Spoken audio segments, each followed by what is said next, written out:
온 세계가 여러 가지 재앙으로 어려움을 당하고 두려워하고 있을 때 과연 우리는 이것을 어떻게 해석해야 되겠습니까?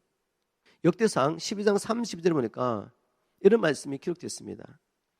그 시대의 흐름을 이해하고 이스라엘이 무엇을 해야 할 것인가를 알고 있는 족장 200명에 대한 기록이 있죠. 시대에 일어난 일을 보면서 시대 흐름을 분별한 하나님의 인도를 받았던 족장들이 있었다는 거죠. 우리가 바로 이런 재난의 소식을 들을 때 이 시대의 흐름을 이해해야 합니다. 왜냐하면 하나님께서 이런 일이 있을 것이라고 미리 말씀하셨기 때문입니다. 주님이 오시기 전에 징조로서 재난이 있을 거라고 말씀하셨고, 교회 안에 미혹과 배도와 그리고 그 가운데 마지막 대추수가 열방 가운데 있을 것이라고 주님 말씀하셨습니다. 그래서 우리는 이런 재난을 바라보면서 모든 것이 하나님의 말씀대로 하나님 나라를 이루기 원하는 하나님의 계획대로 지금 진행되고 있는 것을 우리가 시대를 바라보면서 말씀을 보면서 이해가 되기 때문에 우리는 마지막 추수를 준비해야 합니다. 우리가 어떻게 준비하고 주님과 동행할 것인가에 대해서 하나님의 말씀을 나눠보려고 합니다. 우리는 이런 마지막 때 하나님의 역사에 아무도 방관자가 되어서는 안 됩니다. 여러분 모두 나는 하나님의 동력자라는 확신을 가져야 합니다. 우리가 보기에 우리 같은 사람이 어떻게 하나님과 함께 이 마지막 때 역사를 이루어갈 수 있을까? 마지막 때 한 페이지를 기록할 수 있을까라고 생각할지 모르겠지만 하나님은 저와 여러분을 위해서 놀라운 계획을 가지고 계십니다. 마지막 추수를 할 일꾼으로 저와 여러분을 택하신 것입니다. 바울은 로마서 교회에 보내는 편지를 마무리하면서 로마 교회에 있는 사람들 중에 무려 26명의 사람들을 기억하고 그 한 사람 한 사람의 이름을 불러가며 문안하고 있습니다. 자, 이 말씀을 통해 우리가 유추할 수 있는 건 뭔가 하면 하나님께서 바울을 통해서 그 당대에 놀라운 구원의 역사, 하나님 나라의 역사를 이루셨습니다. 그런데 결코 바울 혼자서 그 일을 한 것이 아니죠. 하나님께서 바울에게 많은 동력자를 붙여주셔서 그 동력자들과 함께 이뤘던 역사인 것을 우리는 로마서 마지막 이 부분을 봐도 알 수가 있죠.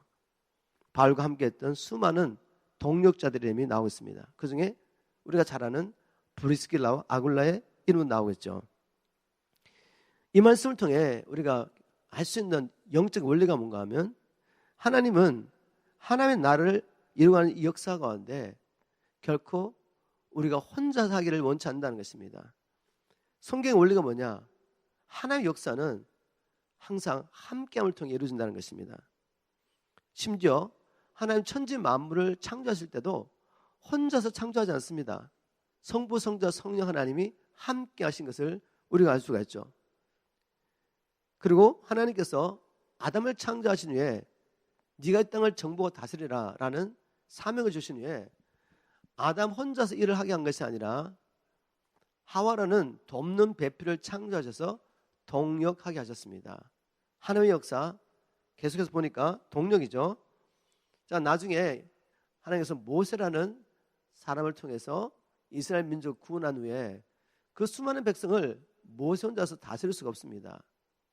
그래서 이드라는 모세 장인이죠. 장인을 통해 하나님이 또 지혜를 주시죠. 그래서 10부장, 50부장, 100부장, 1000부장 이렇게 함께 동역할 동역자를 세워주십니다. 그래서 이스라엘 백성을 함께 다스리게 하시죠. 후에 이제 다윗 왕국을 이루게 되는데 이 다윗 왕국은 장차 이 땅에 세워질 메시아 왕국의 모형입니다. 이 다윗 왕국을 세우실 때 하나님께서 또 동역자를 붙여주시죠. 아달람굴에서 함께 생활하면서 그 가운데 사면의 용사가 세워지고 또 30인의 용사가 세워졌는데 이들의 이름이 기록되어 있습니다. 사무엘하 23장에 보면 다윗과 함께했던 용사들 이름이 쫙 나와 있죠. 우리 예수님께서 이제 말씀대로 오셨습니다. 우리 예수님께서 이 땅에 말씀대로 오셔서 하나님의 구원 역사를 이루어 가시는데 그때도 예수님조차도 혼자서 살아가지 않죠. 누가복음 8장 1절부터 3절에 보면 예수님과 함께했던 사람들의 이름이 쭉 나옵니다. 거기에 예수님의 12 제자들도 있고 또 주님을 통해서 은혜를 받았던 여자들이 그들의 소유로 함께 예수님과 예수님의 제자를 섬기며 함께하는 것을 우리가 보게 되죠. 나중에는 우리 주님께서 제자들을 전도로 보냈을 때도 혼자 보내지 않습니다. 최소한 둘씩 짝을 지어서 보내게 되죠. 이런 말씀을 통해 보면 하나님의 역사는 혼자 이루어가는 것이 아니다. 함께 이루어가는 것이라는 것을 알 수가 있습니다. 이 일을 더 확실하게 보여주는 게 뭔가 하면 바로 바울이 교회를 그리스도의 몸이라고 표현한 것을 통해서 알 수가 있죠. 하나님의 역사를 땅에 이루어갈 이 교회를 그리스도의 몸이라고 표현하며 우리 모두가 그리스도의 몸에 요긴하게 꼭 필요한 지체라고 말했죠. 몸의 지체가 혼자서 정상적으로 활동이 가능합니까? 아무것도 할 수가 없죠. 몸의 각 지체가 자기가 맡은 역할을 감당할 때 온전한 몸이 되어서 몸으로서의 역할을 감당할 수 있는 것입니다. 그와 마찬가지로 교회도 그리스도의 몸의 지체이기 때문에 함께 자기의 맡겨주신 직분을 따라 믿음으로 역사를 할 때 교회를 통해 하나님의 역사가 이루어지는 거죠. 그러나 교회는 2명만 모여도 주님께서 교회를 인정하시죠. 내 이름으로 2-3사람이 모인 그곳에 내가 너와 함께하리라. 사람이 많고 적음이 중요한 것이 아니라 2사람이 모여도 주님의 나라를 위해서 모였다면 교회죠. 그곳에 주님께서 머리로 함께 계시면서 이 몸을 통해 역사합니다. 2이든 3이든 100이든 1000이든 만이든 하나님께서는 이 몸을 통해 역사하기 때문에 각 지체, 몸의 지체들이 자기의 부름을 따라서 은사를 따라 서로 섬기지 않으면 그리스도의 몸인 교회를 통해서 하나님께서 계획하신 일을 이룰 수가 없습니다. 하나님께서 약 3년 전에 오렌지 카운티에 필그림 미션 처치를 시작하셨는데 하나님께서 이 땅에 이 교회를 세우실 때는 분명히 계획이 계시겠죠. 여기서부터 열방을 섬기라고 또 이 믿음의 유산을 다음 세대에 물려줘서 주님 오시는 그날까지 역사가 계속되도록 하기 위해서 PMC 교회를 세워준 줄 믿습니다. 이 PMC 교회 저 혼자 아니면 소수의 우리 홈처치 리더를 통해서 주님 역사를 이룰 수가 없습니다. 한 분 한 분, 여러분 한 분 한 분이 내가 이 시대에 이 지역에 바로 PMC 교회를 통하여 그리스도의 몸의 지체가 되었고 그러므로 여러분 한 분 한 분 일어나서 지체의 분량대로 역사하지 않는다면 이 마지막 때에 주님께서 우리를 통해 추수하기 원하시는 열방과 잃어버린 영혼을 추수하는 것은 불가능합니다. 오늘 말씀을 통해 여러분이 얼마나 중요한 존재인지 꼭 깨닫게 되기를 주님 축복합니다. 다시 한번 강조하지만 우리 가운데 아무도 방관자가 있으면 안 돼요.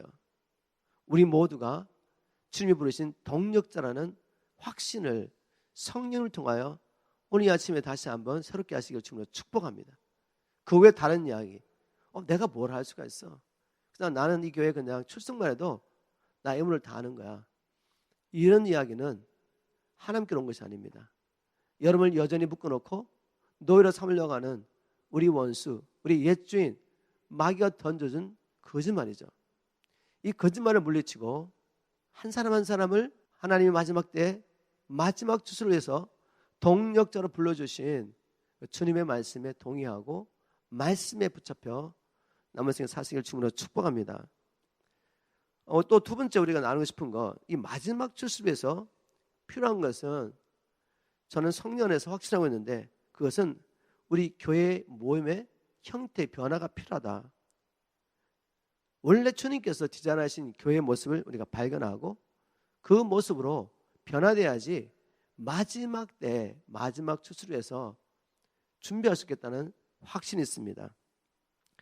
로마서 16장 5절에 보니까 제가 현대는 성경 한번 읽어보겠습니다. 이렇게 기록하고 있습니다. 바울이 여러 사람에게 로마 교회는 여러 사람에게 문안을 하면서 브리스길라와 아굴라에 대해서 문안을 했죠. 이 브리스길라와 아굴라에 대한 이야기를 하고 난 다음에 바울이 이렇게 말합니다.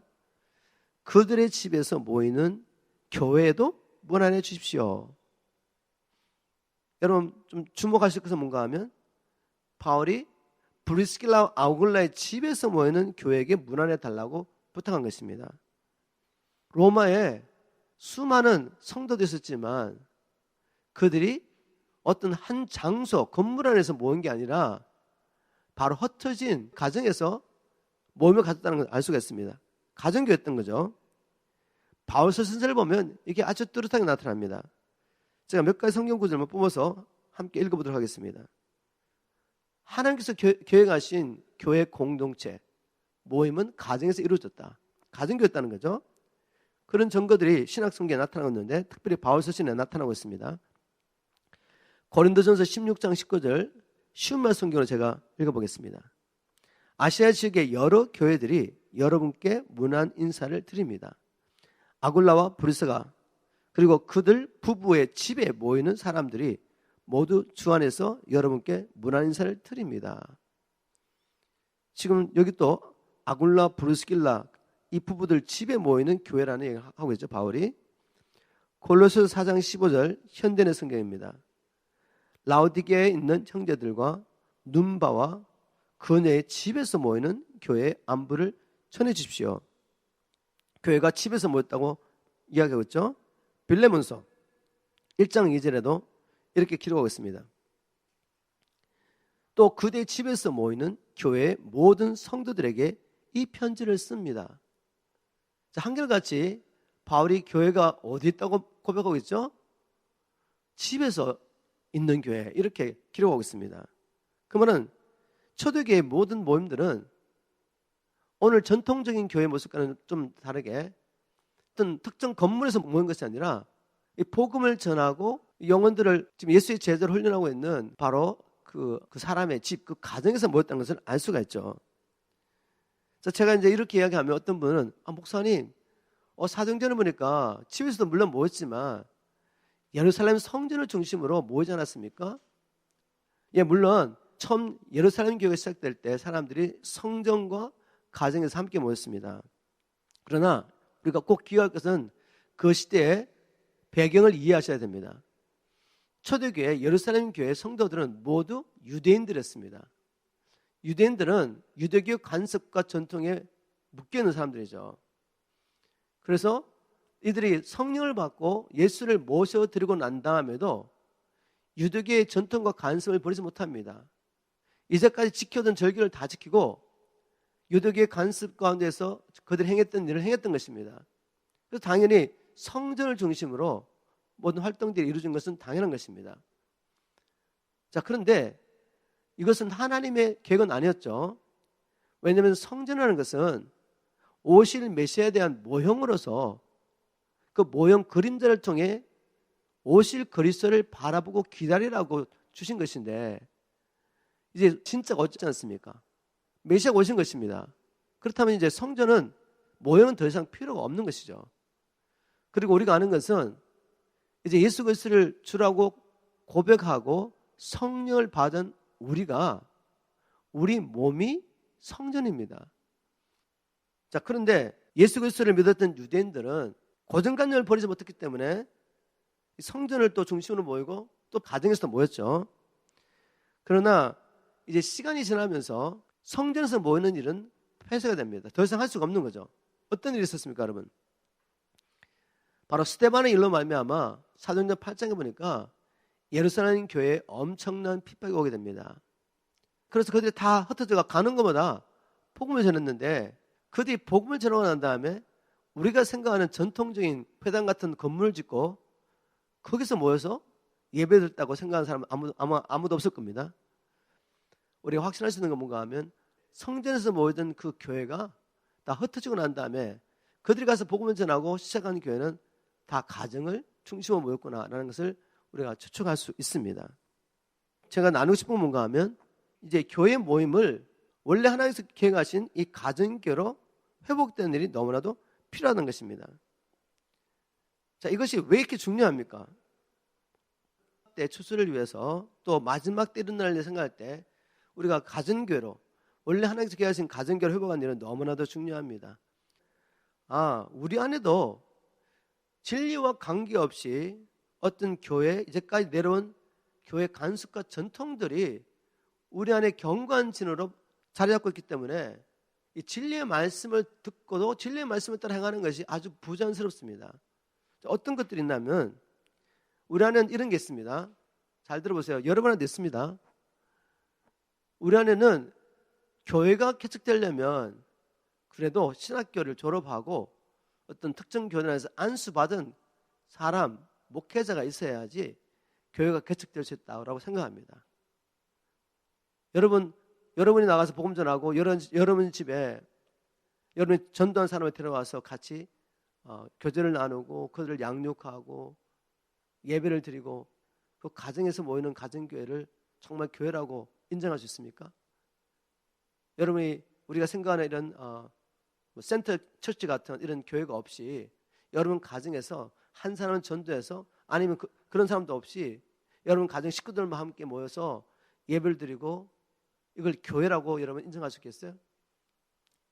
아주 부담스럽죠. 거부반응이 일어나죠. 누가 그렇게 그런 교회 가자 그러면 그게 무슨 교회야 이렇게 생각하지 않겠습니까? 그 이단 아니야? 근데 여러분 이게 얼마나 성경적이지 않는 생각 아시죠? 여러분 이건 성경적이지 않는 생각이에요. 그럼에도 불구하고 우리 안에 너무 오랫동안 교회는 이렇게 해야 돼라는 고정관념이 있습니다. 이게 깨트려지지 않으면 성의 역사를 제한하는 것입니다. 여러분이 정말 목자가 되어서 전도를 하고 영혼을 돌보는 그런 일을 감당할 수 없는 거죠. 여러분 왜 이런 거부 반응이죠? 당연히 해야 할 일인데 우리 예수님께서 우리 모두에게 가서 모든 민족의 제자를 삼고 아버지와 아들과 성령의 이름으로 세례 주라고 하지 않았나요? 근데 왜 우리가 전도한 영혼들을 세례를 주고 그들을 양육하고 예수의 제자로 당연히 훈련시켜 세워야 되는데 그를 하려고 하는데 이거는 목회자의 몫이라고 생각하고 있습니까? 자, 우리가 이런 고정관념들이 바뀌지 않으면 결코 마지막 때 이 추수를 위해서 우리 주님과 동행하기가 아주 어렵습니다. 성령을 엄청 제한하게 되죠. 제가 이제 이 마지막 때 교회는 가정교회로 회복된다는 말씀을 계속 강조했는데 왜 그렇게 해야 되는지 한번 구체적인 이유를 나눠보도록 하겠습니다.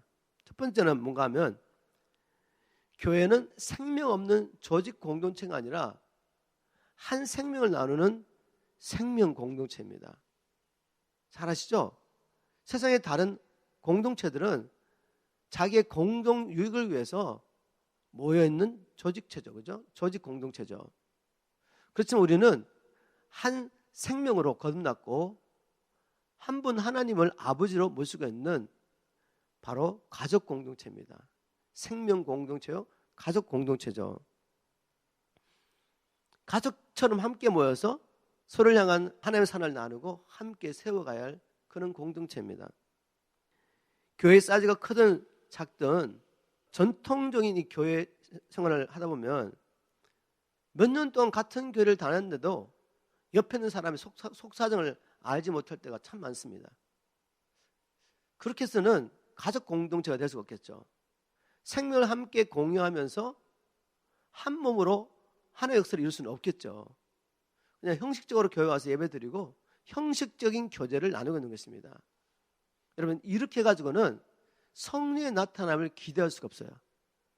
여러분 한 사람 한 사람에게 거듭날 때 허락하셨던 은사들이 있습니다. 그 은사들이 나타날 수가 없어요. 성령의 나타남은 다른 방법이 아니라 우리 안에 하나님께서 이미 기름 부으신 은사들이 우리 교제를 통해 서로의 섬김을 통해 나타나는 것이거든요. 그래서 제가 믿기로는 전통적인 교회 모임의 형태를 통해서는 이렇게 하나님의 나타남이 제한된다는 것입니다. 왜냐하면 마음을 딱 닫고 피상적인 교제만 하기 때문에. 또 스몰 그룹 어떤 모임에서도 가서 답을 이야기하잖아요. 거의 성경 공부를 해도 답을 이야기합니다.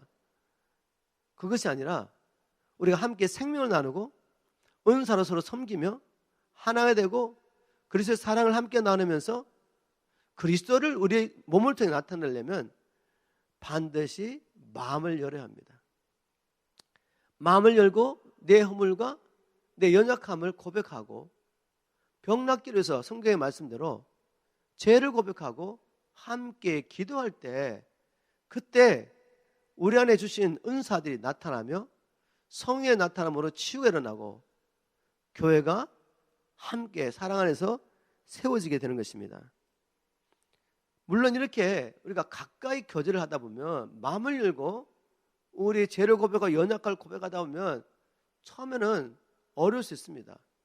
숙달이 안 돼가지고 내 옆에는 이 형제 자매가 정말 그리스도 안에서 영원한 가족이 됐다는 의식이 아직도 확실하지 않기 때문에 오픈하는 게 쉽지가 않고, 오픈하고 난 다음에 또 뭐 부작용이 일어날 수도 있습니다. 그래서 괜히 내가 이런 얘기 했나라는 생각하게 되고, 아니면 또 관계가 어려움이 있을 수도 있고. 여러분, 이걸 지나가셔야 돼요. 우리가 그리스도의 몸으로서 생명을 나누며 함께 사랑을 나누며 은사를 함께 섬기면서 연합된 몸을 통해 그리스도를 세상에 증거하기 위해서는 반드시 이 일을 두려면 안 됩니다. 통과하셔야 돼요. 그런 가운데 우리가 점점 우리가 가족이라는 것을 체험하기 시작합니다. 성령 역사하시니까 진짜 가족이 되는 것이죠. 여러분, 가족이 되면 식구들의 연약함이 곧 내 연약함이 되기 때문에 이거를 내가 덮고 내가 지고 가지, 이것을 다른 사람에게 말하고 덜어내지 않습니다. 그래서 함께 사랑의 교제를 나누다 보면 이제 아무것도 나누지 못했던 내 마음이 힘든 어려운 일을 나누기 시작해요. 나누다 보면 거기서 치유가 일어나고, 또 우리 모두가 그런 아픔과 연약함을 가지고 있든지 또 하나님의 치유를 받았던 사람들이기 때문에 또 함께 나누다 보면 위로를 받게 되고 소망을 가지게 됩니다. 이런 가족 같은 공동체가 되려면 전통적인 교회의 몸의 형태는 부적절하다는 말을 하는 것이죠. 가정 교회가 돼야 됩니다. 우리는 가족이기 때문에.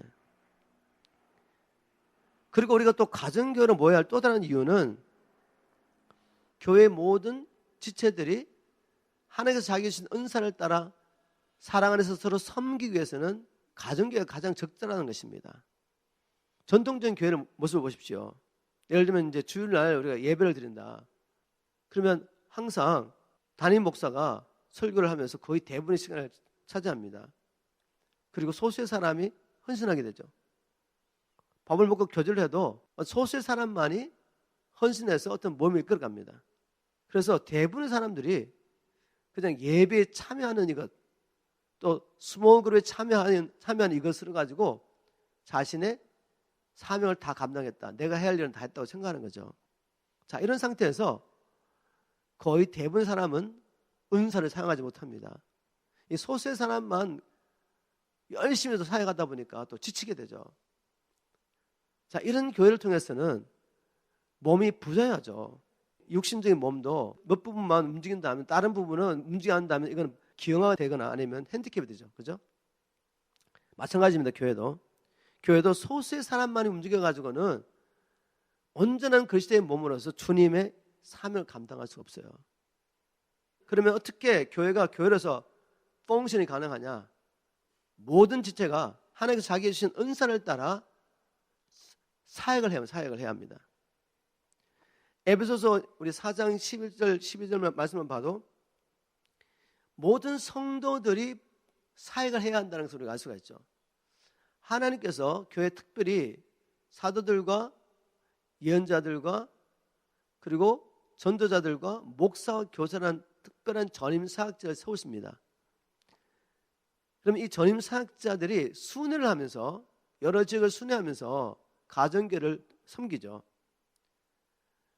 한 지역에 들어가서 뭐 몇 주 있을 수도 있고 어떨 때는 뭐 1년 이상 있을 수도 있고, 이 순회 사역자들이, 즉 오중 사역자 중에 누군가가 한 지역에 들어가서 뭐 교사로서, 아볼로 같은 사람은 교사로서 가죠.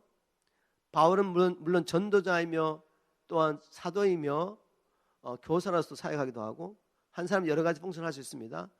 어쨌든 이런 전임 사역자들이 순회를 합니다. 순회를 하고 교회를 온전케 하는 사역을 하죠. 에베소 4장 11절에 보면 이 오중 사역자가 그들의 의무가 성도를 온전케 하는 것입니다. 온전케 해서 뭘 위해서?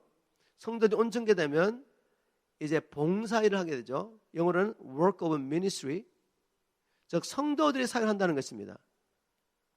성도들이 전임 사역자를 통해서 온전히 세워지면 그들이 사역하게 되고, 성도들의 사역을 통해서 그리스도의 몸이 세워지게 되는 것입니다. 이게 성경적인 원리죠. 그죠? 자, 그런데 전통적인 교회의 몸 형태를 통해서는 소수의 사람만 힘에 진하게 사용하게 됩니다. 자기 은사가 아닌데도 그걸 또 해야 돼요. 그런 은사를 가지고 있는 사람이 교회에 있지만 그들이 아직 자기가 누군지를 알지 못하고 자기 은사도 뭔지를 알지 못하니까 할 수가 없는 것입니다.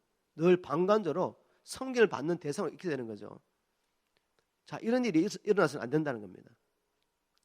가정교회를 모이면 모든 사람들이 자기의 은사를 따라 섬기기가 아주 쉬워집니다. 물론 가정교회를 모여도 그 고정관이 바뀌지 않으면 그 가정교회 리더만이 정말 섬기고 모든 일을 다 감당해야 됩니다. 가정교회라는 목적은 그냥 예전에 구역 모임을 답습하는 게 아니에요. 이게 교회입니다. 교회. 교회라면 그 가정교회에 참여하는 모든 성도들이 자기의 은사를 따라 사역을 하셔야 돼요. 목양 연사하는 사람 목양을 하는 것이고, 가르치는 은사가 있다고 생각되는 사람들은 그 은사가 나타난 사람은 가르친 일을 거기서 하는 것입니다.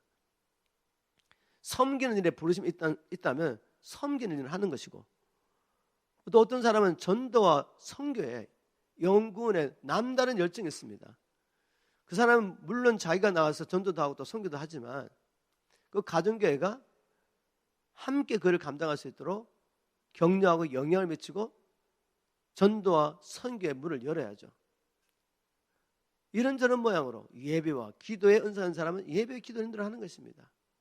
행정적으로 은사한 사람은 행정을 하는 것이고, 재정을 관리해야 될 사람은 재정을 관리하고, 이런저런 은사를 따라서 모든 지체들이 자기 사역을 하게 될 때 가정교회는 원래 하나님께서 계획하신 바로 그 교회의 모습으로 회복되는 것입니다. 그리고 이것이 진정한 교회의 모습이죠. 모든 지체들이 자기 주신 은사를 따라 섬기기 위해서도 반드시 가정교회 회복이 필요하다라는 말씀을 드렸습니다. 또 우리가 알고 있는 것은 마지막 때가 되면 교회에 엄청난 핍박이 있을 거라고 말합니다. 핍박과 환란이 와서 지금처럼 센터교회를 중심으로 모일 수 없을 때가 반드시 온다는 거죠. 그때를 위해서라도 가정교회는 준비된다. 가정교회는 준비된다는 말씀을 나누는 것입니다. 예수님께서는 마지막 때 징조로서 교회가 모든 민족에게 핍박을 받게 될 것이라고 말씀하셨는데, 이제 그 일들이 이루어지기 위해서 하나하나 모든 것이 진행되고 있는 것이 보입니까? 왜 전 세계적으로 차별금지법이라는 걸 만들고 동성결혼을 합법화하고, 그리고 세계 주요 도시마다 왜 게이 프라이드 운동이 이렇게 일어나고 있습니까? 또 세계적으로 모든 종교를 통합하는 종교 통합 운동이 왜 일어나고 있는지 여러분 아십니까? 이들의 궁극적인 목표가 뭔지 아세요? 하나의 말씀을 이루는 것입니다. 모든 민족에게 교회가 내 이름 때문에 핍박을 받을 것이라는 이 말씀이 이루어지기 위해서 지금 시대가 이렇게 흘러가고 있는 것입니다. 이 시대를 바라보면서 말씀이 열려야죠. 말씀을 통해 시대를 보니까 시대가 이해가 되는 것입니다. 그렇다면 우리가 이사갈 지파의 지도자처럼 우리가 어떻게 행할 것을 알아야 되지 않겠습니까? 그리고 하나님께서 우리를 인도하시는 대로 그렇게 준비해야 되지 않겠습니까? 저는 앞으로 우리 교회가 직면하게 될 큰 핍박과 환난 때를 대비해서라도 교회의 몸 형태는 가정교회로 원래 계획하신 디자인하신 대로 회복돼야 된다라고 확신합니다. 히브리서 기자는 주님의 날이 가까울수록 모이기를 힘써야 할 이유에 대해서 이렇게 말했습니다. 히브리서 10장 24절 25절 말씀을 제가 쉬운 말 성경으로 한번 읽어보겠습니다. 그리고 우리는 서로를 사랑하고 선한 일을 하도록 피차 돌아보고 격려합시다. 자, 교회가 무엇을 해야 할 일이 뭐죠? 서로 사랑하고 선한 일을 하도록 피차 돌아보고 격려하자고 말했는데, 이 선한 일이 뭔지 아시죠? 우리 예수님이 하셨던 일이죠. 하나님께서 나사렛 예수 그리스도에게 성령과 능력을 기름 붓듯 하시며 그가 두루다니며 착한 일, 선한 일을 하시며 마귀에 눌린 모든 자를 고치셨다라고 기록하고 있는데, 바로 주님이 하셨던 그 선한 일을 감당하는 것, 그것이 교회가 존재하는 목적이죠. 그런데 이 선한 일을 할 수 있도록 모여서 교회 지체들이 서로 사랑하고 피차 돌보고 격려합시다라고 말합니다. 그리고 25절 이렇게 말합니다. 어떤 사람들의 잘못된 습관처럼 우리는 함께 모이는 일을 절대로 소홀히 하지 말고 라고 말합니다. 어떤 사람들은 습관적으로 모이는 것을 패한다고, 개혁성 그렇게 번역했는데 소홀히 하는 거죠. 이제 점점 이 사회가 개인화되기 때문에 모이는 것을 사람들이 아주 힘들어하죠. 교회도 또 이런 저런 핑계를 대면서 모이기를 힘쓰지 않습니다. 소홀히 합니다. 그런데 히브리서 기자는 이렇게 말합니다. 이런 습관을 따라가지 말고 함께 모이는 일을 절대로 소홀히 하지 말고 도리어 서로를 격려하고 권면하는 가운데 주의 재림의 날이 가까워 오는 것을 볼수록 더욱 힘써 모이도록 하십시오. 우리 힘써 모여야 합니다. 가정교회로 힘써 모이기를 주님을 축복합니다. 그래서 서로 사랑하고 피차 돌보고 격려하며 선한 일을 함께 하시기를 주님으로 축복합니다. 제가 강조하고 또 거듭 강조하지만 이제까지의 우리의 모임의 형태를 통해서는 그렇게 하기가 아주 힘들죠. 서로 격려하고 위로하고 그들의 속내를 알고 함께 기도하고 하는 일이 쉽지가 않습니다. 우리가 원래 하나님의 교회가 있는 가정교회 회복될 때 이런 일이 가능할 줄 믿습니다. 자, 그러면 이 마지막 추수를 감당하는 교회가 되려면 교회를 세우신 목적이 무엇인지 마음에 새기는 게 굉장히 중요하다고 생각합니다. 다시 말해서 모여서 힘써서 교제하고 뭘 하는데 우리가 왜 이렇게 모여서 교제하고 이런 일을 하고 있냐 이거죠. 이 목적의식, 목적을 마음에 새기지 않으면 무엇을 딴 일 하게 되죠. 이 세상적인 모임을 흘러가기 쉽습니다. 그냥 교제를 위한 서로 교제를 위한 몸이 될 수가 있죠. 자기들을 위한 서로 교제하는 거죠. 자기들끼리 모여서 교제하는 거죠. 바울이 로마서를 마무리하면서 마지막으로 하는 말이 있습니다. 그 말씀 가운데서 우리가 교회의 목적이 뭔가 이걸 다시 한번 마음에 새기고 이 목적을 결코 잊어서는 안 되죠. 바울이 이렇게 말합니다. 로마서 16장 25절에 나의 복음과 예수 그리스도를 전파함은 이라고 말했는데 결국 바울은 평생을 뭐 했습니까? 복음과 예수 그리스도를 선포하는 일을 그의 평생 사명으로 알고 살았습니다. 모르면 생각한 것이 아니라 정말 살아냈죠. 복음은 예수 그리스도십니다. 이 복음과 예수 그리스도를 증거하는 일을 위해 생명을 드렸는데 오늘날 복음을 이 세상에서 만사형통이라고 그렇게 해석하는 분이 많은 것 같습니다. 복음을 만사형통으로 이렇게 증거하는데 그것이 아니라 복음은 예수 그리스도시다. 즉 예수 그리스도를 통하여 우리의 전 인격이 구원받는 것이 복음의 핵심이라는 것입니다. 우리는 끊임없이 성경적인 복음을 발견하고 이 복음을 지켜야 합니다. 왜냐하면 복음을 통해서만 우리는 구원을 경험할 수 있기 때문입니다. 장차 하나님 앞에 갔을 때도 우리가 하나님의 진노에서 구원을 받을 뿐만 아니라 지금 이 땅에 사는 동안에도 날마다 죄와 사단의 권세에서 이 세상에서 구원받는 일이 필요합니다. 그래야지 우리가 우리의 삶을, 우리의 몸을 하나님께 산제사로 영적 예배로 드리며 사명을 감당할 수 있기 때문에 그런데 그 일을 하기 위해서는 반드시 복음을 붙잡아야 합니다. 복음을 아니하면 거듭나는 일도 없고 복음이 아니면 구원에 이르도록 잘할 수도 없고 복음만이 우리에게 맡겨진 선한 일을 감당할 수 있도록 우리를 온전케 하기 때문에 그렇습니다. 바울은 디모데후서 3장 16절 17절 말씀을 통해서 하나님께서 우리에게 복음을 주신 하나님의 말씀을 성령의 감동을 통해 주신 목적을 분명히 말하고 있죠. 이 복음을 통해 하나님의 말씀을 통해 우리를 교훈하고 책망하고 바르게 하고 의로 교육하여서 하나님의 선한 일을 행하게 온전케 하려 하심이라 라고 말씀하셨습니다. 복음을 듣고만 있으면 안 됩니다. 여러분, 책망 받으셔야 돼요. 교훈을 받으시고 의로 교육을 받으시고. 이건 무엇입니까? 우리가 깨어지는 것입니다. 하나님의 말씀은 자외 날생보다 예리해서 우리 영과 혼과 관절과 골수를 찔러 쪼개며 우리를 수술하기 원하는데, 우리를 이제 하나님의 선한 일을 할 수 있도록 우리의 생각을 바꾸고 우리의 비전과 우리의 목적을 바꾸고 이걸 해야 되는데 만문을 짓는 것입니다. 머리까지 왔는데 내 깊은 내면 잠재 의식 속에까지 이 말씀이 들어가서 변화가 일어나지 않으니까 아무리 성경을 많이 들어도, 아무리 성경 공부를 하려고 여기저기 찾아다니면서 배워도 진정한 삶의 변화는 일어나지 않는 것이죠.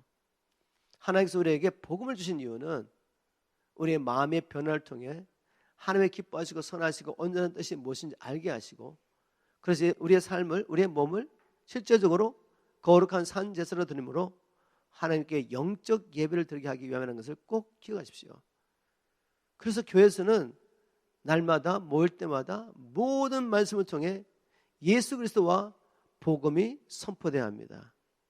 여러분이 어디를 가든지 말씀을 열어서 누구에게든지 예수 그리스도와 복음을 선포할 수 있는 그런 메신저로 준비되기를 주님을 축복합니다. 자, 이렇게 복음을 전파하면 어떤 일이 일어나죠? 교회가 복음을 전파해서 무엇을 구하냐고 합니다. 교리에 동의하는 교인들을 만들어내는 것이 교회가 복음을 전하는 목적이 아닙니다. 바울이 뭐라고 말했습니까? 25절, 26절 제가 한번 읽어보겠습니다. 나의 복음과 예수 그리스도를 전파함은 영세부터 감추었다가 이제는 나타내신 바 되었으며 영원하신 하나님의 명을 쫓아 선지자의 글로 말미암아, 이렇게 정확하게 설명했는데, 다른 말로 하면 복음은 이미 창세전에 예비된 것이고, 아담이 범죄하자마자 주님께서 창세 3장 15절 말씀을 통해 여인의 후손이 뱀의 머리를 깨뜨릴 것이다 라는 그 말씀과, 그리고 행위 복음으로서 하나님이 친히 아담과 하와를 위하여 죄 없는 짐승을 잡고 피를 쏟고 생명을 쏟게 하고 그 짐승의 가죽으로 그들을 위해서 옷을 입힌 사건을 통해서 복음을 선포하셨습니다. 그리고 아브라함을 부르시고 이스라엘 민족을 부르시고 그들의 모든 삶의 역사 가운데서도 복음을 말씀하셨고, 나중에 구체적으로 율법을 주심으로 제사제도를 통해서 계명을 통해서 복음을 끊임없이 말씀하셨습니다. 그런데도 이게 오랫동안 감추었었던 거죠. 그러나 예수 그리스도가 오셔서 삶을 통해 말씀과 행함을 통해서 마지막에 십자가에 죽으시고 부활하시고 성천하신 이 사건을 통해서 이제 하나님께서 예수 그리스도를 통해서 모든 믿는 자를 구원하시고 하나님 나라를 이루어가기 원하시는 이 구원객이 완전히 드러났다, 이 말을 이렇게 표현한 것입니다. 그래서 이 복음을 전해서 주님이 원하시는 게 뭔가 하면 모든 민족으로 믿어 순종케 하기 위한 것입니다. 여러분 잘 들어보세요. 그냥 지나가지 마시고, 우리에게 복음을 주신 것은 먼저 우리가 믿어 순종할 때 참 예수 그리스도의 제자가 되고, 믿어 순종할 때 나를 제사장과 하나님 나라 삼아주신 그 하나님 뜻이 실제적으로 이루어지는 거죠. 하나님 나라는 하나님의 통치하시는 나라입니다. 믿음의 목적은 순종케 되기 위한 것이죠. 살아있는 믿음은 반드시 순종으로 나타나게 됩니다. 하나님은 모든 민족이 이 복음을 듣고 믿어 순종케 되므로 하나님께서 원래 계획하신 목적대로 온 열방 가운데 하나님의 통치하시는 하나님의 나라를 이루기를 원하셨죠. 이것이 예수님께서 제자를 보내시면서 주신 사명과 일맥상통합니다. 그러면 너희는 가서 모든 족속으로 제자 삼으라. 아버지 아들과 성령의 이름으로 세례줄 뿐만 아니라 내가 너에게 분부한 모든 것을 가르쳐 지키기까지 하라고. 이것이 우리에게 주신 사명입니다. 복음을 전하는 목적은 다른 것이 아니에요. 여러분, 값싼 복음 전하면 안 됩니다. 왜 이 복음을 전하는지 분명히 아셔야죠. 불순종하는 동안에는 이 사람이 마귀의 종으로 살 수밖에 없어요. 머리를 아무리 교리를 인정한다 할지라도 참으로 살아있는 믿음을 통해 순종한 때까지 가지 않으면 이 사람엔 구원이 없습니다. 참 믿음은 순종의 열매로 반드시 나타나게 되죠. 우리가 복음을 전할 때 이것을 꼭 마음에 둬야 합니다. 복음을 통해 불신자들이 주님 앞에 돌아올 뿐만 아니라 또 복음을 통해 어떤 일이 나죠? 믿는 자들도 이 복음을 통해 경고케 되죠. 로마서 16장 26절 마지막 부분을 보니까 이 복음으로 너희를 능히 경고케 하실 지혜로우신 하나님께 예수 그리스도로 말미암아 영광이 세세 무궁토록 있을지어다. 아멘하고 끝이 나는데 이 복음이 하는 일이 뭐죠? 이 복음을 통해서 불신자들만 하나님께 돌아와서 거듭남을 경험할 뿐만 아니라 이 복음은 이미 믿고 있는 자들을 경고케 하는 능력이 있습니다. 이게 얼마나 중요합니까? 우리가 아무리 신령 은사가 많다 할지라도 그리고 여기저기 가서 배워가지고 지식이 풍부하다 할지라도 내 영혼이 경고케 되지 않으면 순종할 수는 없습니다. 죄를 이길 수도 없고 마귀에 붙잡힌 영혼들을 하나님께 회복할 수가 없어요. 우리 영혼이 경고케 하는 일이 그렇게 중요하단 말입니다. 근데 우리 영혼을 경고케 하는 것은 다른 것이 아니에요. 하나님의 말씀 앞에 보십시오. 그리고 모든 성경을 통해 예수 그리스도와 복음을 발견하십시오. 그 말씀을 성령의 은혜로 마음에 새기고 변화되는 일에 힘쓸 때 우리 영혼이 경고케 됩니다. 그래서 우리가 함께 주님 주신 이 사명을 감당할 수 있는 것입니다.